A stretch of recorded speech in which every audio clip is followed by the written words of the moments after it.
Shalom, selamat pagi Bapak Ibu Saudara. Kita kembali berjumpa di Renungan Awal Pekan. Mari kita bersama-sama membuka hati kita untuk merenungkan firman Tuhan. Mari kita berdoa. Bapa di sorga, kami bersyukur, kami siap menjalani sepekan ini dalam tuntunan firman-Mu. Berkati kami semua, di dalam nama Tuhan Yesus kami berdoa. Haleluya, amin. Bapak Ibu Saudara yang kekasih dalam Kristus, mari kita bersama-sama membaca firman Tuhan di dalam Matius pasal yang ke-6 ayat yang ke-4. Matius pasal yang ke-6 ayat yang ke-4, firman Tuhan berkata demikian. Hendaklah sedekahmu itu diberikan dengan tersembunyi, maka Bapamu yang melihat yang tersembunyi akan membalasnya kepadamu.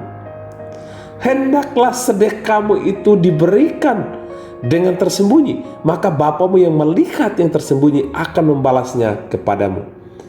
Bapak Ibu Saudara kasih Tuhan, ada sebuah kisah di mana seorang yang bernama Carey berusaha keras untuk membuat orang mengagumi dirinya. Ia suka tampil gembira agar orang lain memperhatikan dan memujinya karena perangainya yang begitu ceria. Ada yang mendukungnya karena melihat Carey memang menolong orang-orang di komunitasnya.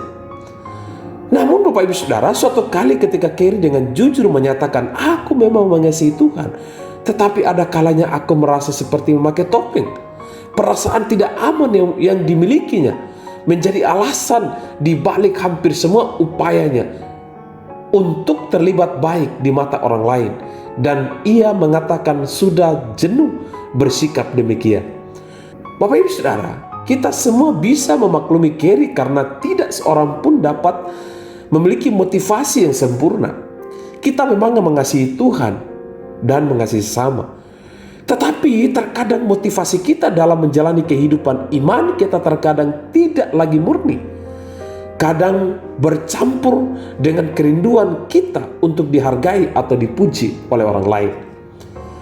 Bapak Ibu Saudara, Yesus pernah berbicara tentang mereka yang bersedekah, berdoa, dan berpuasa agar mereka diketahui oleh banyak orang. Di dalam Matius pasal 6 ayat 1 sampai ke 6, dia mengajar dalam khotbahnya di bukit. Hendaklah sedekahmu diberikan dengan tersembunyi. Berdoalah kepada Bapamu yang di tempat yang tersembunyi.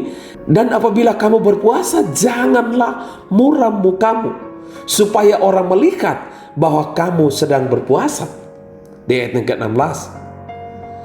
Bapak Ibu Saudara kasih Tuhan, memang melayani paling sering dilakukan di depan umum. Tetapi mungkin suatu pelayanan sederhana yang tidak diketahui oleh banyak orang dapat menolong kita untuk belajar mencukupkan diri dengan pandangan Allah atas diri kita. Kita tidak perlu mengharapkan pujian atau penghargaan dari orang lain. Allah di dalam Yesus Kristus yang menciptakan kita menurut gambar dan rupanya sangat menghargai kita. Di mata Dia kita spesial. Bahkan Dia menyerahkan Yesus Kristus bagi kita untuk menyatakan kasih-Nya yang besar kepada kita. Bapak Ibu Saudara kasih Tuhan, dalam menjalani sepekan ini, janganlah kita menggunakan topeng. Janganlah kita memakai topeng-topeng yang sebenarnya kita nggak mengalami damai sejahtera.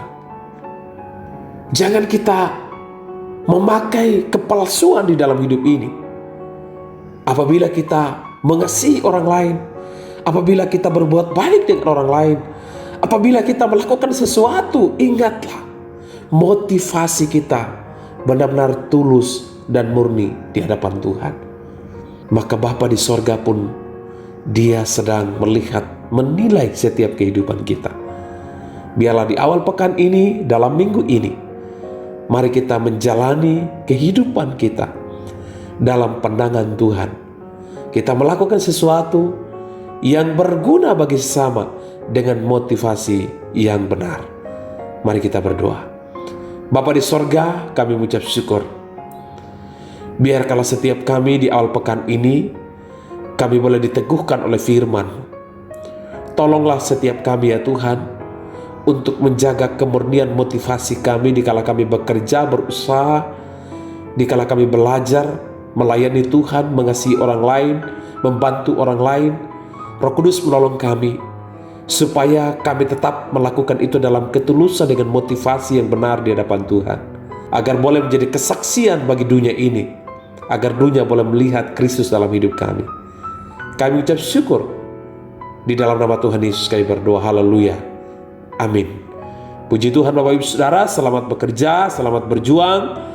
Tuhan Yesus menyertai kita. Shalom.